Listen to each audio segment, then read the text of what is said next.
नमस्कार मंडळी, तूही रे माझा मितवा या मालिकेच्या पुढील भागामध्ये आज आपण पाहणार आहोत की एकीकडे आता सौदामिनी अर्णवच्या विरोधात आकाशचे कान भरवायला सुरुवात करते. ती आता त्याला म्हणतीये, बघ माझ्याकडे चांगली ऑफर आहे तुझ्यासाठी.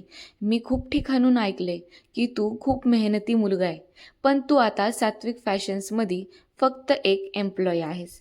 बघ मला जॉईन हो, तुझं भलंच होईल. आकाश तिला आता म्हणतो, तुम्ही जे म्हणताय ना ते खूपच छान आहे.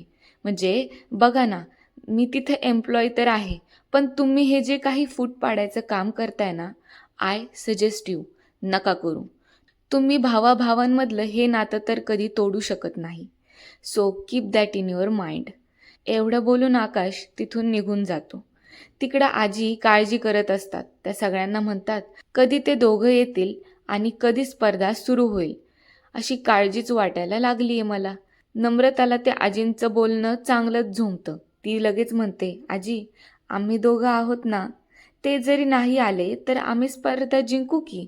तिकडं आता उदयकांत आणि वल्लरीने हॉटेल मालकाला बंदुकीची भीती दाखवून गप बसून हॉटेलच्या बाहेर हाकललं आणि आता हॉटेल मालकाने सुद्धा हॉटेल सोडून पळ काढला. आता जिन्यानी वर जात असताना वल्लरीच्या हाताला रक्ताचे डाग लागतात.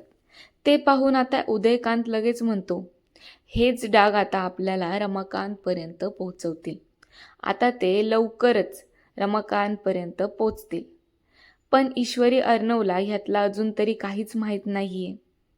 पण जर तुम्हाला अशाच अजून नवनवीन व्हिडिओ पाहायच्या असतील तर तुम्ही पटकन चॅनलला सबस्क्राईब करा आणि त्या बेल आयकॉनवर क्लिक करा. Bye bye.